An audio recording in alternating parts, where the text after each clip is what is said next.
For today's episode, we're going to get to know some young Medici women. Now, the Medici family is quite large and was a huge part of Florence for many, many years. So the girls I'll be talking about today were the daughters of Cosimo de Medici, Cosimo I, who was the Grand Duke of Florence between 1569 and 1574. Cosimo was the son of Ludovico de Medici and Maria Salviati, who was the granddaughter of Lorenzo de Medici, who is also known as Lorenzo the Magnificent. So basically, he came from two different branches of the Medici family, but his main line, the line from his father, was from the brother of the Medici dynasty's founder, Cosimo the Elder. And Cosimo the Elder was Lorenzo the Magnificent's grandfather. So Cosimo was married to a Spanish noblewoman, Eleonora of Toledo, and they had 11 children together, although 3 didn't make it past infancy, and 3 of the surviving children were girls. Cosimo did have one daughter before getting married to Eleonora, but she passed away at the age of 6. All the children, including the girls, had equal education. They were trained in art, music, horsemanship, and learned multiple languages. This was something that was important to both Cosimo and Eleonora. Their oldest daughter, Maria, was born on April 3rd, 1540, and she passed away at the age of 17. She was said to be intelligent and very elegant, but she was never married or had any children. Her cause of death was most likely malaria, which she contracted while she was in the coastal town of Livorno, not far from Florence. The family had some villas there, and so that's why she was probably spending some time there. Their second oldest daughter was named Isabella, and she was born on August 31st, 1542, and it was said that she was Cosimo's favorite child. She had a lively personality and loved her independence, and she also had a big love of music. When she was 11, she was betrothed to an Italian nobleman, Paolo Giordano Orsini, who would later become the Duke of Bracciano.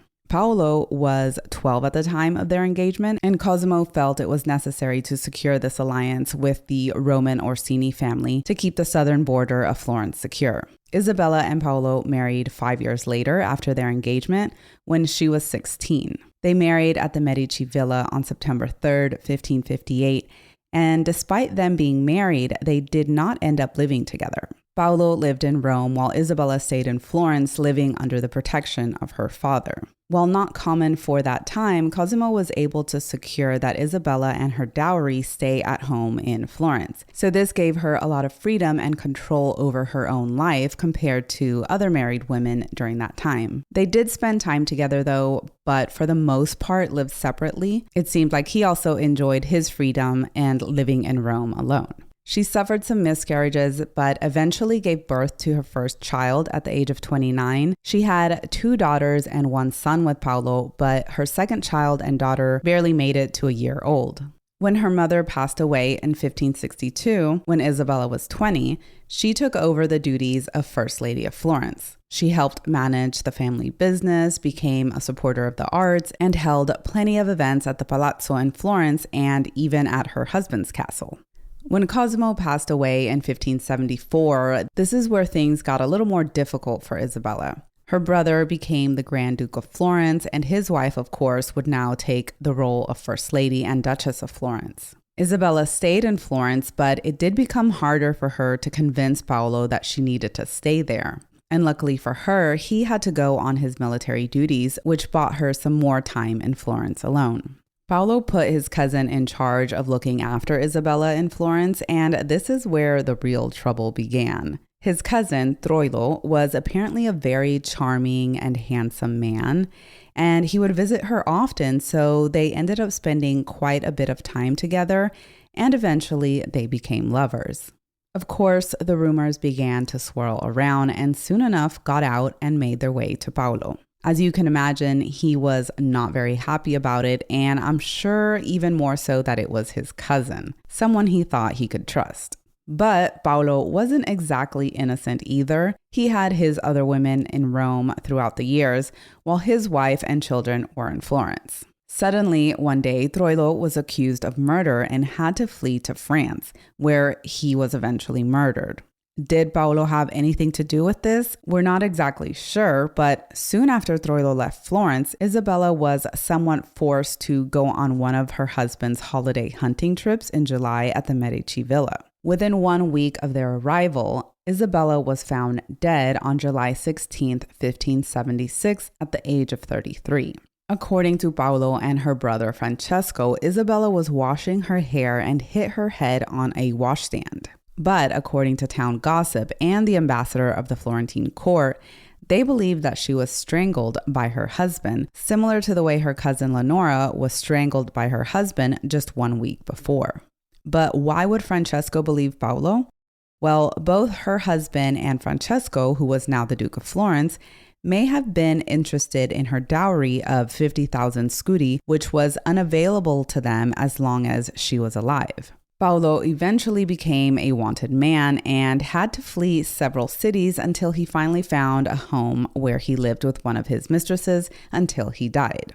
Now, I mentioned her cousin Leonora, who suffered a similar fate just days before Isabella's death.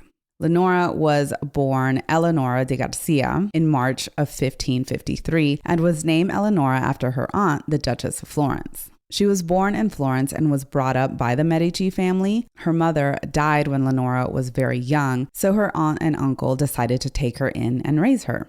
She was close with Cosimo's youngest daughter, Lucrezia, who was about 8 years older than her, and also to Isabella, who was about 10 years older than her. Isabella kind of took her under her wing as they grew up. So Cosimo was very fond of the two girls. So just like with Isabella, this brought Leonora quite a bit of freedom for as long as Cosimo was alive, at least. When she was 15, she was betrothed to Cosimo's youngest son, Pietro, who was around the same age as her, and they married 3 years later. Apparently, though, he was not a very good guy at all.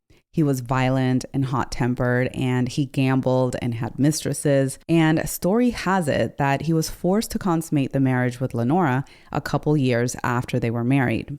He was just not that into her and avoided her as much as possible. And maybe it was because she was his cousin and they grew up together, and there were just no romantic feelings at all between them. Eventually, though, they did have one son together. So the two girls enjoyed life in Florence, throwing the best parties in town and enjoying music, theater, and art like any young Florentine woman would at that time. And in the midst of all of this, Leonora began an affair and fell in love with the poet Bernardino Antinori. It was probably not very hard for her to find another love interest since her husband didn't pay much attention to her, and she was said to be quite beautiful and had great charm along with a witty personality. A recorded description of her by a Florentine writer says she was beautiful, gracious, genteel, becoming, charming, and above all had 2 eyes in her head which were like 2 stars in their beauty. Cosimo was aware of what the girls were doing, and he had no problem with them living and enjoying their life there in Florence. He would much prefer them being in Florence under his protection than anywhere else. But as you know, Cosimo passed away in 1574, leaving his son Francesco the Duke of Florence. And Francesco wasn't too fond of the girl's lifestyle. 2 years after Cosimo died, Bernardino was arrested in Bargello for getting in a fight. While he was in jail, he would write love letters to Leonora until he was released. She kept the letters hidden inside a footstool in her room, but the letters were eventually found. Francesco had him imprisoned again, but this time he didn't make it out. Bernardino was strangled while in prison 2 days before Leonora's death. Francesco felt like he was losing control of the situation with the girls, which he felt reflected poorly on him. He had grown tired of seeing Leonora parading around town with her lover, and he gave his brother Pietro the green light to take care of things with his wife, if you know what I mean. On July 11, 1576, after dancing the night away at one of the Medici villas, 23-year-old Leonora was murdered by her husband. She had been enjoying the night at one of the usual get-togethers, and after making her way back to her room to get some sleep, she was ambushed by her husband as she got into bed. Using a dog leash, he strangled her in her own bed after a bit of a struggle. It was said that Leonora fought back hard and even bit him twice on the hand, leaving a large, noticeable mark. And her screams were said to have been heard throughout the entire house. At first, they said it was an accident. Pietro wrote to his brother Francesco that night informing him of her death. Pietro wrote, "Last night at 6 hours, an accident occurred to my wife and she died. Therefore, your highness, be at peace and write me what I should do, and if I should come back or not." The next day, Francesco wrote to his brother in Rome saying, "Last night around 5 o'clock, a really terrible accident happened to Donna Leonora. She was found in bed, suffocated, and Don Pietro and the others were not in time to revive her." Although the Medici brothers claimed innocent and said this was some sort of accident or mystery as to who murdered Leonora, the public wasn't buying it. Word got out in no time, and the Florentine people were convinced she had been murdered by Pietro. On the 29th of July, the Ferrara ambassador to the Florentine court wrote home to his master, the Duke of Ferrara. The Duke of Ferrara had been married to Lucrezia de Medici, the youngest daughter of Cosimo. He wrote, "I advise your excellency of the announcement of the death of Lady Isabella, of which I heard as soon as I arrived in Bologna, and has displeased as many as had the Lady Leonora's. Both ladies were strangled, one at Cafaggiolo and the other at Cerreto. Lady Leonora was strangled on Tuesday night. Having danced until 2 o'clock and having gone to bed, she was surprised by Lord Pietro with a dog leash at her throat, and after much struggle to save herself, finally expired. And the same Lord Pietro bears the sign having 2 fingers of his hand injured by them being bitten by the lady. And if he had not called for help, 2 wretches from Romagna, who claimed to have been summoned there precisely for this purpose, he would perhaps have feared worse. The poor lady, as far as we can understand, made a very strong defense, as was seen by the bed, which was found all convulsed, and by the voices which were heard by the entire household. As soon as she died, she was placed in a coffin, prepared there for this event, and taken to Florence in a litter at 6 o'clock in the morning, led by those from the villa, and accompanied with 8 white tapers, carried by 6 brothers and 4 priests. She was interred as if she were a commoner." Others, like writer Agostini Lapini, recorded that everyone knew very well that Leonora had been killed, and Bastiano Arditi wrote that she was deposited in a box in San Lorenzo without any other ceremonies.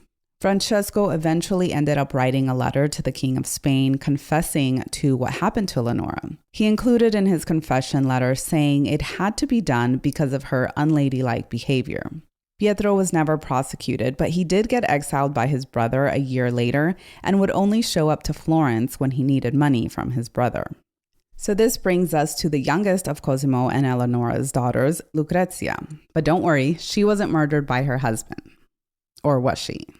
So Lucrezia was born in Florence on February 14th, 1545, and at the age of 12, she was betrothed to Alfonso d'Este, who was the Duke of Ferrara. Alfonso was originally engaged to Lucrezia's oldest sister, Maria, but as you now know, she passed away at the age of 17 from malaria before the wedding could take place. Lucrezia had been promised to others before this, but to make sure the alliances were kept strong with the house of Este, Cosimo promised her to Alfonso after Maria's death. In 1558, a few weeks after Alfonso arrived to Florence, celebrations were held and they were married. Lucrezia was 13 years old and Alfonso was 24. As part of the marriage contract, she had 200,000 scudi for her dowry, and there was an agreement that they would not consummate the marriage until she was of proper age, since she was just 13 years old. And it was also agreed upon that after the wedding, Alfonso would leave for Paris and Lucrezia would stay in Florence with her family living in the palazzo. During the engagement and marriage festivities, Alfonso wasn't being the nicest guy. He came off as kind of cold to both Lucrezia and her family, which her mother, Eleonora, was not very happy about. But it seems as though the young Lucrezia took a bit of a liking to him. While he was away, she would write letters to him, but most of them were left unanswered. Whenever she did receive a letter from him, she would get very happy, like a young girl in love or with a big crush. And finally, on February 17th, 1560, after 2 years of being away, he finally returned to Florence and they both left to Ferrara. Once in Ferrara, it seems like his feelings for her didn't change much. He still appeared to be uninterested. Lucrezia became very lonely and ended up spending most of her time locked up in her room and didn't talk to anybody. Apparently, she was not only not feeling the love from her husband, but it was also very hard for her to gain the affection of the people of Ferrara. Perhaps she was just too young and not ready to take on the role of wife and duchess in a new town. Or perhaps she just wanted to be loved by her husband and be more involved in things like her mother and sister were in Florence. She didn't eat much and began to lose a lot of weight. She was often suffering from illness, would have nosebleeds, fevers, and nausea, which is probably another reason why she didn't leave her room very much. The saddest part is that her husband never went to visit her in her room while she suffered through these strange illnesses, until they told him that she was pretty much on the verge of death. That's when Alfonso finally went in the room and spent the last days with her. She passed away in April of 1561 at 16 years old. The cause of death has been said to be either putrid fever, malaria, or tuberculosis. But as you know, people talk, and rumors started to spread that she was slowly poisoned by Alfonso. The family did try to put a stop to those rumors, blaming the enemies of Alfonso and the Este family as the ones who started it in order to make the family look bad. Lucrezia was buried in a monastery in Ferrara, where many of the other members of the Este family are buried. Her sister Isabella, cousin Leonora, and her parents outlived Lucrezia. Her mother died a year later, 2 days apart from two of Lucrezia's brothers. So needless to say, Cosimo must have suffered a great deal by the death of 3 of his young daughters, Bia, Maria, and Lucrezia, and not to mention losing his wife and 2 sons days from each other in 1562. So although these stories were a bit sad, I hope you guys still enjoyed hearing them. The Medici family has so many great characters and interesting stories. I'll definitely plan on doing some more soon. If you want to hear more about the Middle Ages and the Renaissance, you can find me as History by Lynny on Instagram, TikTok, and Facebook. So thank you, and I will see you guys next time.